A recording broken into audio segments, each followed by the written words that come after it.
Good morning, students.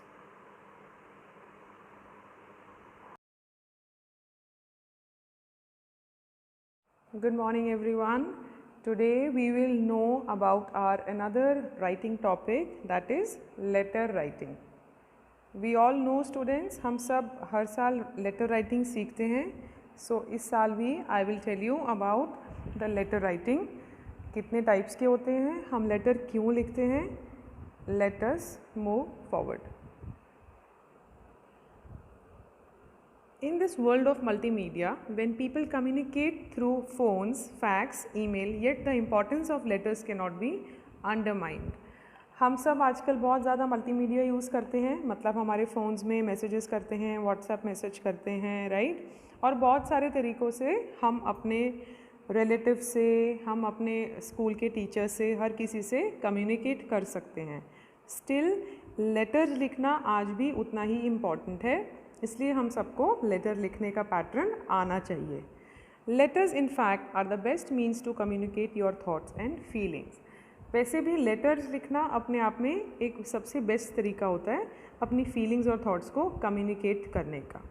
Okay, so there are two types of letters. एक होते हैं informal letters, जो हम किन को लिखते हैं. Letters written to relatives and friends. आपके फ्रेंड्स को, रिलेटिव्स को, मतलब जो लोग फॉर्मल नहीं होते आपके साथ, आपके अपने हो गए या आपके फ्रेंड्स हो गए, आप उनको इनफॉर्मल लेटर्स लिखते हो.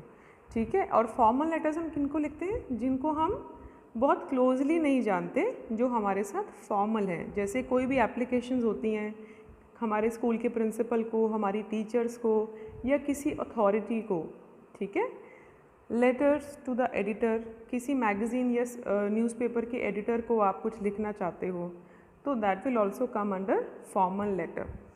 फिर किसी बिजनेस हाउस को, किसी फर्म्स को, किसी फर्म के डायरेक्टर को, और कोई भी अथॉरिटीज़ को, आपने गवर्नमेंट को कोई लेटर लिखना है, या और किसी भी टाइप, और कोई सी ऑर्गेनाइजेशन की अथॉरिटीज़ हैं जिनको आप कुछ शिकायत करना चाहते हो, कंप्लेंट करना चाहते हो, या किसी भी टॉपिक पे आप किसी भी सोशल टॉपिक पे डिस्कशन करना चाहते हो, या कुछ बताना, अपने थॉट्स बताना चाहते हो, that will come under formal letters. Okay.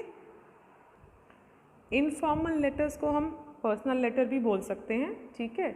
To right personal letters हमें किस टाइप से लिखना चाहिए, उसमें क्या क्या चीज़ें होनी चाहिए, लेट्स सी.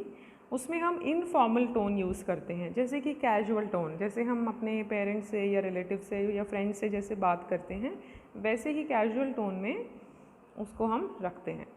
फिर राइट नेचुरली, मतलब अगेन उससे मिलता जुलता ही है इसका मतलब कि हमें नेचुरल लिखना होता है. उसमें हमें बहुत ही इस तरीके से नहीं लिखना होता, सर नहीं बोलना होता. उनको हम कैजुअल बात कर सकते हैं उनके साथ नेचुरली, जैसे आपके मन में जो भी बातें, थॉट्स आते हैं, आप वो उस लेटर में शेयर कर सकते हो. राइट इन ईजी लैंग्वेज, उसको ईजी और सिंपल तरीके से लिखा जाना चाहिए, कुछ कॉम्प्लिकेट नहीं करना उसको, सिंपल तरीके से, ताकि उनको आपकी मन की फीलिंग्स आराम से समझ में आए. Follow the correct format, and obviously जो भी लेटर आप लिख रहे हो, you have to write in the right format I will tell you.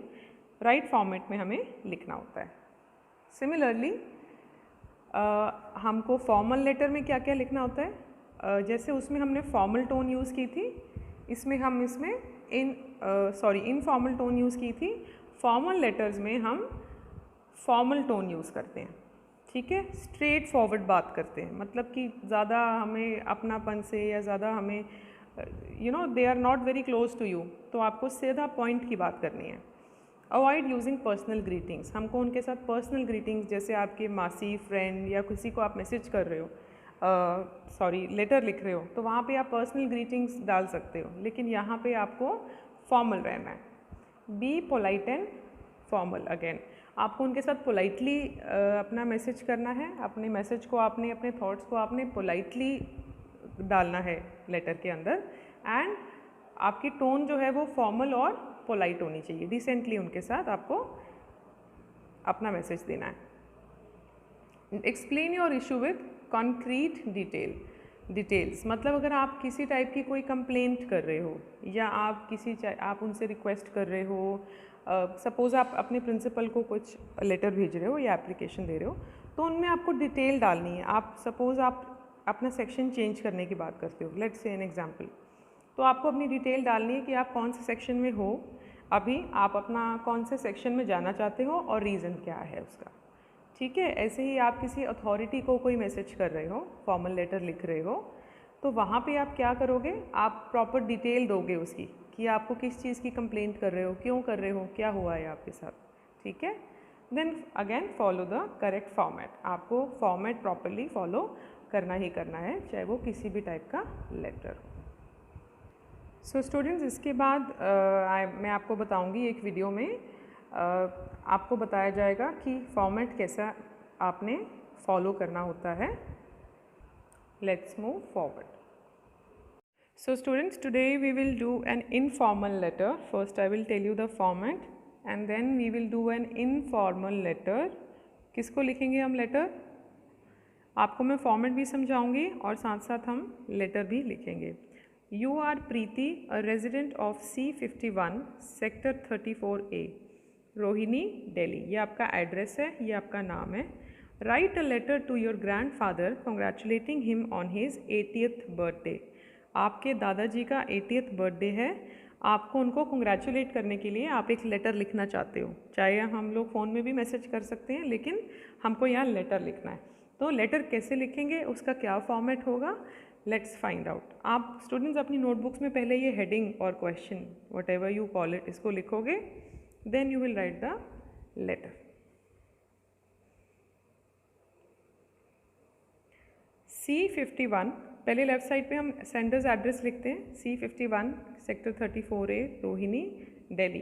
ठीक है, ये हमने एड्रेस जो ऊपर था एज इट इज़ हम लिखेंगे।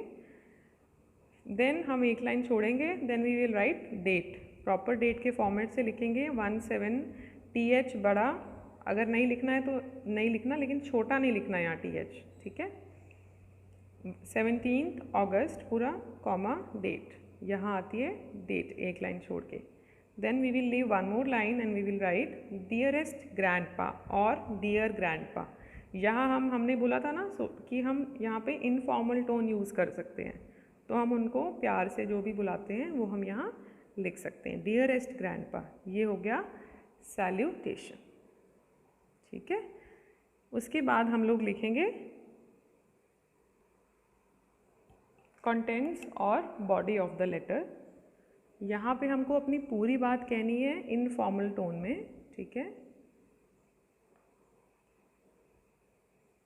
आई am very happy to send my heartiest wishes on your 80th birthday that is on 21st of this month. तो अपने ग्रैंडपा से आप क्या कह रहे हो, मैं आई एम वेरी हैप्पी कि मैं आपको आपके 80th बर्थडे पे विशेज़ भेज रही हूँ on your 80th birthday, which is आपका बर्थडे कब है, 21st of this month. I also wanted to be there for your birthday, but as you know that my exams are starting from next week and I have to prepare for my exams. अब आप उनको कह रहे हो कि आप, मैं भी आना चाहती थी लेकिन मैं क्यों नहीं आ रही, आप उनको रीज़न दोगे यहाँ पे। You only teach me the lesson of hard work and sincerity. आप ही मुझे लेसन सिखाते हो हार्डवर्क और सिंसियरिटी का। Grandpa, I want to tell you that I am very lucky to have you and Grandma as my grandparents, who always teach me the right path and tell me my favorite animal stories when at night when I visit. मैं जब भी वहाँ आती हूँ आप मुझे अच्छी अच्छी स्टोरी सुनाते हो और आप हमेशा मुझे सही रास्ता दिखाते हो, इसलिए आप लोग मेरे फेवरेट हो और मैं I am very lucky to have you. आप उनके साथ जो भी इमोशनल थॉट्स या बातें उनके बर्थडे पे शेयर करना चाहते हो वो आप शेयर करोगे। ठीक है, ये सब आएगा कंटेंट्स में। फिर लास्ट में आप क्लोजिंग करोगे योर्स अफेक्शनेटली। ठीक है, योर्स अफेक्शनेटली भी लिख सकते हो यहाँ पे, and then name of the sender Preeti. यहाँ पे क्लोजिंग करके हम नेम ऑफ द सेंडर लिखेंगे and then your letter is over.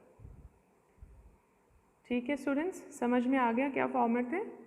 I hope you have understood well. I will send a picture also of this letter. अलग से इस video के बाद मैं एक पिक्चर भेजूंगी, आपने इस लेटर को एज इट इज़ अपनी नोटबुक्स में लिखना है। ठीक है, with this heading. I hope you have understood well. We will do one more letter of this type soon. I will see you soon. Till then, good luck. Happy learning. Thank you for watching, students.